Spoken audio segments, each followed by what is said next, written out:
जय गुरुदेव। अत्यंत पावन पुनीत उत्सव और व्रतराज, सभी व्रतों में सर्वश्रेष्ठ अगर कोई व्रत है तो यह व्रतों का राजा कहलाने वाला यह जन्माष्टमी का व्रत है। भादों की ये सुहानी रात में भाद्रपद मास के कृष्ण पक्ष की अष्टमी तिथि, जिसको भगवान ने जिसका चयन किया, रोहिणी नक्षत्र में भगवान का अवतरण हुआ है। आज कहते हैं कि देवक्या पालितो गर्भे लालितोंके यशोदया, यशोदया युतो बालो गोपालो रमताम हृदि। भगवान श्री कृष्णचंद्र जी, जिनके सुंदर मुख मंजुल का चिंतन करके, उनके घुंघराले केशों अलकों का चिंतन करके पता नहीं कितने योगी इस अनंत संसार को पार कर गए। भगवान श्री कृष्णचंद्र का प्रादुर्भाव आज के ही दिन इस पवित्र पावन दिवस में हुआ है। कहते हैं भगवान श्री कृष्णचंद्र के इस धराधाम में आने के पहले चारों ओर ब्रह्मांड में कुछ क्रूरता इस तरह व्याप्त हो गई थी कि यह धरती अपने आप व्याकुल होकर चीत्कार करते हुए, कहते हैं वह गाय का रूप लेकर ब्रह्मा जी के पास जाकर रंभाने लगी। ब्रह्मा जी ने देखा कि ये गाय कौन है, ये क्यों रंभा रही है। तब वे जान पाए समाधिस्थ होकर कि ये धरती है जो गाय का रूप लेकर के ब्रह्मलोक आई हुई है। गौ माता ने कहा कि मैं पृथ्वी ब्रह्मदेव आपके पास इसलिए आई हूं कि मनुष्यों में क्रूरता की पराकाष्ठा हो गई है। व्यक्ति पाप से उतना अधिक नहीं दुखी होता जितना पापियों के भार और चिंतन से ये धरा व्याकुल हो जाती है, और अनंत व्यक्ति, अनंत पापिष्ठ लोगों के कारण यह धराधाम, ये भूभाग अत्यंत व्याकुल हो गया है। गौ माता ब्रह्मलोक में ब्रह्मा जी से निवेदन करती हैं कि मेरा कल्याण करिए, मेरे भार का कुछ हरण करिए। तब ब्रह्मा जी गौ माता को साथ में लेकर इंद्र इत्यादि विभिन्न देवों के पास गए और उन सब को लेकर भगवान आशुतोष भोलेनाथ जी के पास भी गए और उनको भी फिर साथ में लेकर के क्षीर सागर में शेष शैया पर शयन करने वाले नारायण श्री हरि के पास सभी देवता पहुंचे, क्योंकि देवताओं के भी इष्ट सर्व पूज्य नारायण श्री हरि हैं, विष्णु भगवान हैं, और वे ही सभी का मंगल करने वाले हैं। वे कल्याण के खान हैं, वे अत्यंत दीन वत्सल हैं, वे दीनों पर दया करने वाले हैं। ब्रह्मा जी उनकी स्तुति करते करते ध्यानस्थ हो जाते हैं। श्रीमद् भागवत में तो ऐसा उल्लेख है कि ब्रह्मा जी उनकी प्रार्थना करते करते उनमें अपने चित्त को ऐसा लगा लेते हैं कि वहीं वे ध्यानस्थ, ध्यान मग्न हो जाते हैं। तब उनकी अंतर्निहित चेतना में नारायण प्रकट होकर उन्हें कहते हैं कि आप सब वहां जाएं और व्रज क्षेत्र में प्रकट हो, वहां जन्म लें। मैं शीघ्र ही धरती का भार हरण करने के लिए जन्म लूंगा। भगवान का यह संकेत पाकर ब्रह्मा जी के नेत्र खुल गए। ब्रह्मा जी ने तत्क्षण सभी देवताओं को यह संदेश दिया भगवान का कि नारायण श्री हरि अब इस धरती पर प्रकट होने वाले हैं। अब धरती का जो भूविभार है, जो पाप पुंज है, उसके हरण होने का काल आ गया है। सभी देवताओं ने, ऋषियों ने, मुनियों ने, गंधर्वों ने इस व्रज अंचल को 84 कोस के उस परिक्षेत्र को उत्सव में मानो बदल दिया हो। वहां की प्रकृति रमणीय होने लगी। वहां पर यमुना जी की लहरें उत्ताल तरंगों को प्राप्त होने लगी।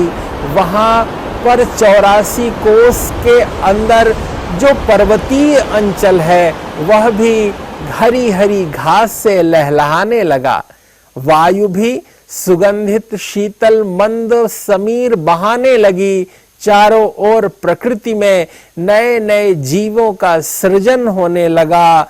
गर्भ में स्वयं देवता आने लगे और संपूर्ण भारतवर्ष का यह पावन परिवेश दैवीय होने लगा। इस उत्सव काल में जब भाद्रपद मास के कृष्ण पक्ष की यह तिथि आती, भगवान का अवतरण होता, जन्म होता, उसके पूर्व परमात्मा ने अपनी लीला का विस्तार किया। और उस लीला का अपार विस्तार जब हुआ तो यदुकुल भूषण भोजवंशी राजा जो शूरसेन थे, जिनका मथुरा इत्यादि व्यापक अंचल पर शासन हुआ करता था और उनके शासन में सभी लोग ठीक ठीक से अपना कार्य, दैवीय कार्य करने का प्रयास करते थे, उनके पुत्र थे वसुदेव। और वसुदेव जो प्रतापी थे, यशस्वी थे और अत्यंत शास्त्रों के ज्ञाता थे, उनके विवाह को तय करने के लिए जो मथुरा परिक्षेत्र के राजा थे, जो मथुरा अंचल में जो प्रत्यक्ष रूप से कार्य देखते थे, वो उग्रसेन थे। और उग्रसेन के बालक कंस जो थे वो अत्यंत दुरभिमानी और लोगों को कष्ट देने वाले हुए। लेकिन उनके जो चाचा देवक थे, उसकी कन्या थी देवकी। देवकी का जब विवाह होने लगा तो देवक ने तो बड़ी तैयारी की थी, बड़ा सुंदर संपूर्ण जगत को माने उन्होंने सजा दिया था। 400 हाथी, 15,000 घोड़े, 1800 रथ और 200 सुकुमारी कन्याओं के साथ देवकी की विदाई की थी देवक ने।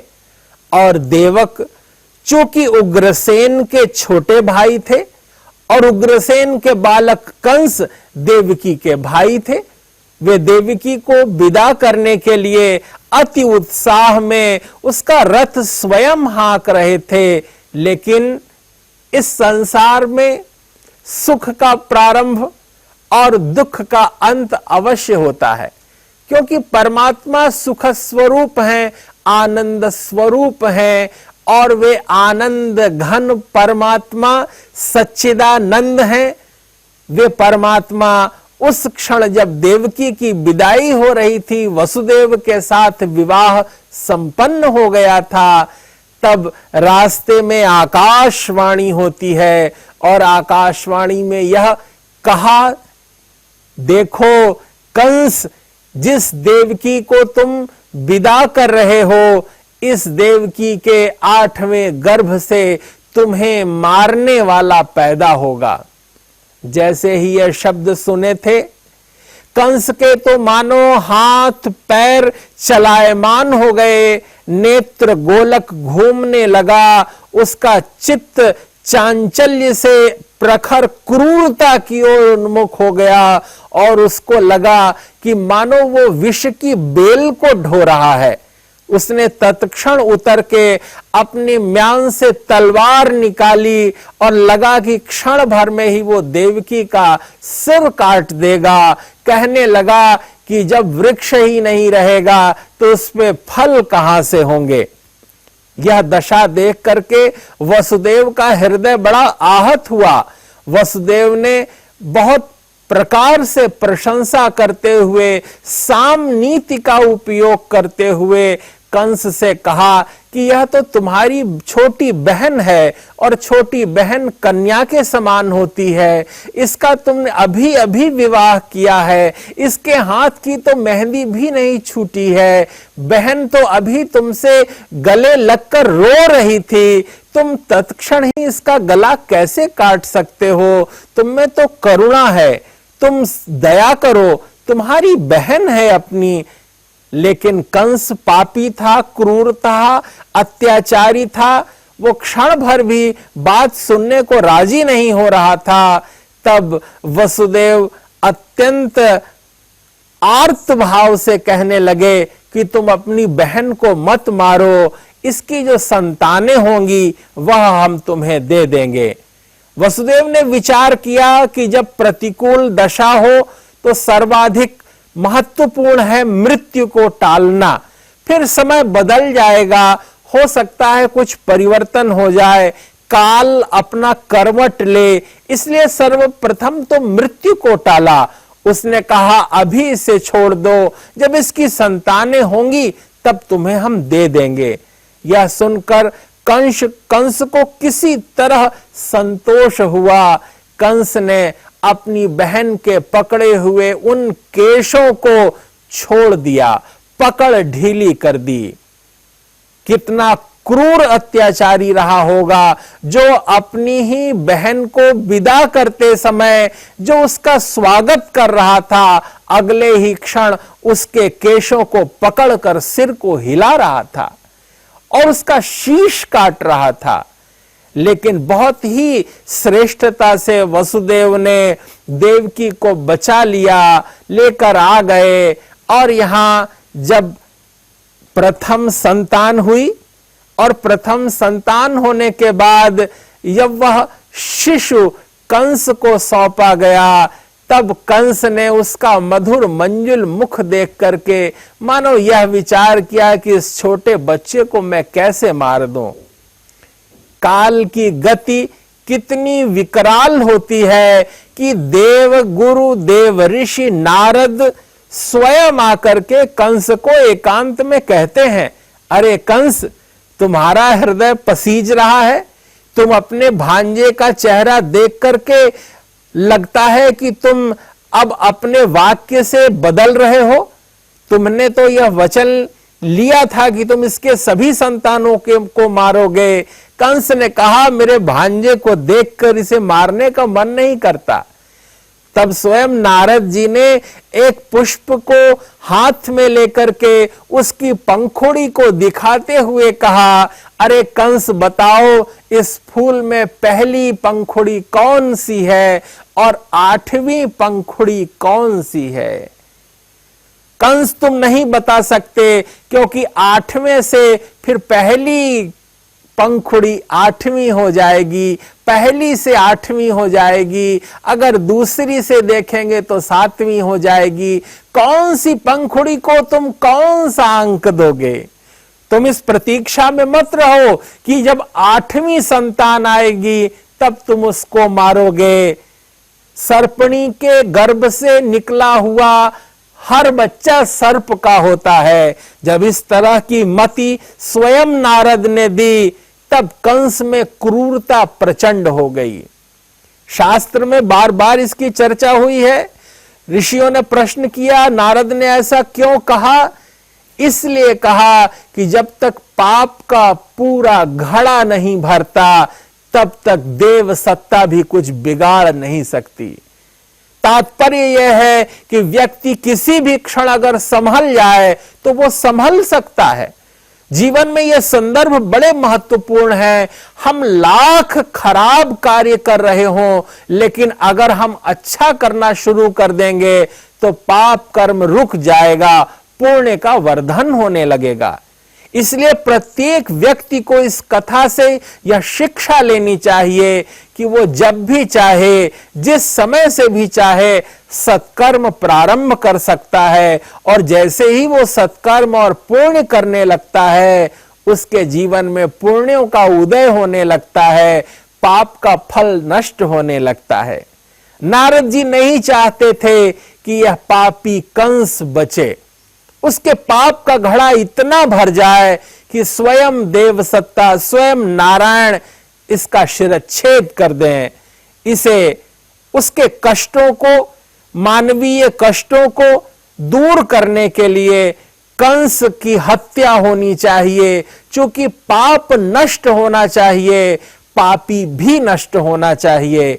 नारद जी के इन विचारों से प्रभावित होकर कंस ने न सिर्फ पहले शिशु को शिला पर पटक कर मारा था। कहते हैं जेल के अंदर जिस शिला पर शिशु को पटका था, दीवालों पर रक्त की बूंदों की छींट टपकने लगी है।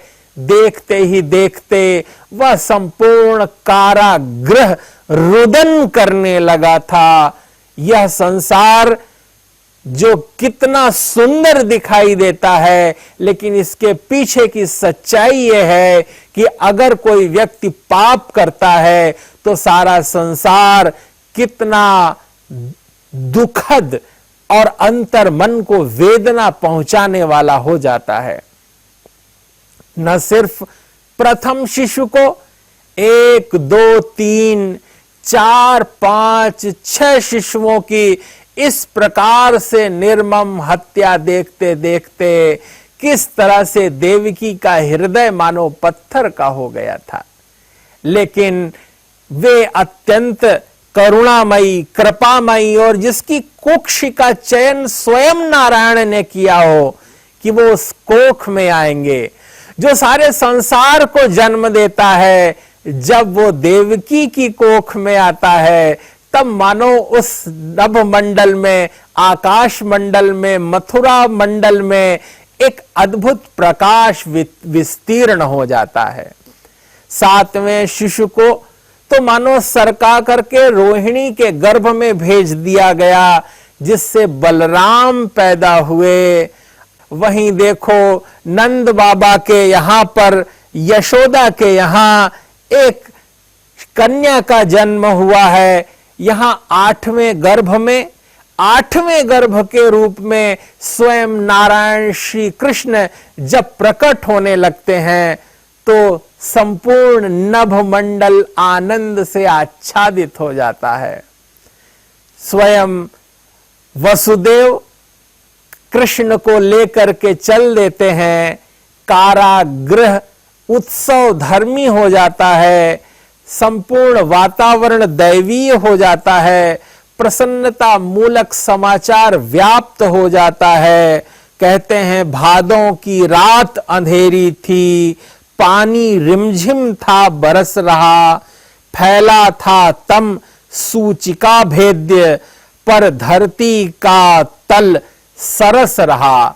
यह धरती उत्सवमयी हो गई थी, आनंद पूर्ण हो गई थी।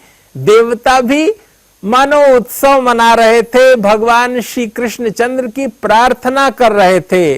और उन्होंने कहा देवताओं ने, हे जगदीश्वर, हे कृष्ण भगवान, आप ही सर्वथा सत्य हैं और आप ही इस संसार में सब कुछ शुभ करने वाले हैं, मंगल करने वाले हैं। सत्यव्रतम सत्यपरम त्रिसत्यम, सत्यस्य योनिम निहितम च सत्ये, सत्यस्य सत्यम ऋतसत्य नेत्रम, सत्यात्मकम त्वाम शरणम प्रपन्नाः। देवताओं ने जब इस तरह भगवान कृष्ण की स्तुति की थी तब भगवान प्रसन्न हो गए थे। तब तो मानो वे सर्वांग स्वरूप सुंदर तनु में थे। मां भगवती कहती हैं, देवकी कहती हैं कि अब आप अपना छोटा रूप बना लीजिए, अब आप रुदन करिए, अब आप मुझे पुत्र सुख दीजिए। तब छोटे से हो गए हैं वे कृष्ण जी और रुदन करने लगे हैं, और रुदन से संपूर्ण वातावरण मानो अवचेतन में चला गया था। वसुदेव ने तुरंत अपने सिर पर सूप में भगवान को रखा, जेल की सलाखें खुल गईं, सारे सिपाही अपने आप सो गए और वसुदेव कृष्ण जी को अपने सिर पर लेकर के चले हैं। और जैसे जैसे वे जाते रहे गोकुल की ओर, यमुना जी में प्रवेश किया है। यमुना ने सोचा कि ये तो मेरे प्राण वल्लभ है, आज मैं इनका संस्पर्श करूंगी, और छूने के लिए उनकी लहरों में उत्ताल तरंगे आने लगीं, वो लहरें बढ़ने लगीं, कृष्ण जी का स्पर्श करना चाहती थीं। वसुदेव को लग रहा था मानो आज मैं बह जाऊंगा। ये लहरें कैसी हो रही हैं। इस भाद्रपद मास की इस कृष्ण पक्ष की अष्टमी में ये रोहिणी नक्षत्र में जन्मे हुए इस बालक ने रात के 12 बजे तो इसका जन्म हुआ है। इस मध्य प्रचंड रात्रि में यमुना जी कितना बढ़ रही हैं। भगवान कृष्ण समझ गए थे। उन्होंने सूप से अपना पैर बाहर की ओर लटकाया। यमुना जी ने तरंग का विस्तार किया और जैसे ही कृष्ण जी के पैर के नख का संस्पर्श हुआ है, यमुना जी शांत होने लगी और मानो वसुदेव को मार्ग दे दिया। वसुदेव जी कृष्ण जी को लेकर के वहां गोकुल में गए। वहां नंद बाबा के घर में यशोदा के यहाँ एक देवी का जन्म हो चुका था। वो जगत जननी परांबा कृष्ण जी के स्थान पर वहां जन्मी थी। कृष्ण जी को वहां लिटा दिया गया यशोदा के बगल में और यशोदा के पास से उस देवी को लेकर के वसुदेव आ गए हैं और यहां मथुरा में जैसे ही लेकर आए हैं, जेल के दरवाजे अपने आप बंद हो गए।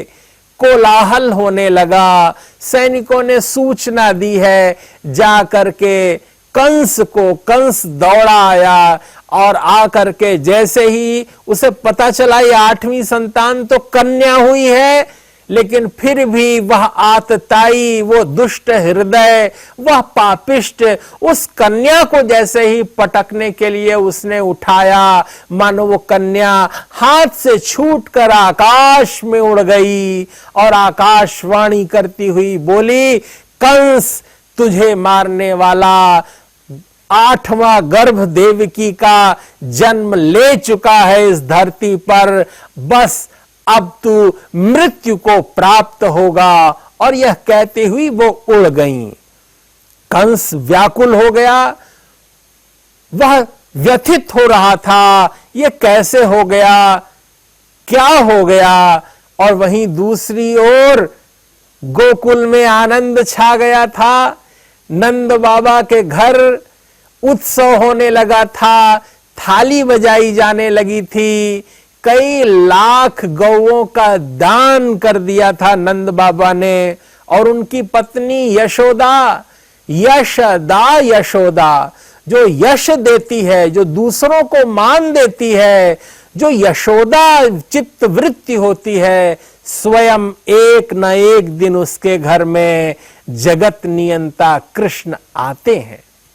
जो व्यक्ति दूसरों को यश देता है, दूसरों को मान देता है, दूसरों का सम्मान और आदर करता है, उसके जीवन में एक दिन भगवत प्राप्ति अवश्य होती है। नारायण की कृपा उसे प्राप्त होती है और भगवान श्री कृष्ण का वह पावन पुनीत जन्म हुआ है। नंद बाबा के घर में उत्सव होने लगा। नंद के घर आनंद भयो, जय कन्हैया लाल की, जय कन्हैया लाल की। भाद्रपद मास के कृष्ण पक्ष की अष्टमी तिथि को मध्य रात्रि रोहिणी नक्षत्र में भगवान का यह पुनीत पावन जन्म और इसकी पावन कथा जो सुनता है उसके जीवन में मांगल्य आविर्भूत हो जाता है, उसके जीवन में सुख सौविध्य हो जाता है, उसके दुख टल जाते हैं और संपूर्ण प्रकृति में जीवन में आनंद अवतरित होने लगता है। यह दिव्य ज्ञान, आनंद, उल्लास आप सबके जीवन में सुख सौविध्य और उत्सव बनकर आए। आज के दिन को जो व्रत पूर्वक मनाते हैं, जो ध्यान साधना करते हैं, उपासना करते हैं, अपने अंतःकरण को शांत रखते हैं, भगवान के जन्म के लिए अपने अंतःकरण का जो स्वच्छ कर निर्मल करते हैं, जो ज्ञान का बीजारोपण कराते हैं, उनके जीवन में भगवत चेतना का प्रादुर्भाव होता है। आज के दिन आप सबका मंगल हो, शुभ हो। जय गुरुदेव, जय महर्षि।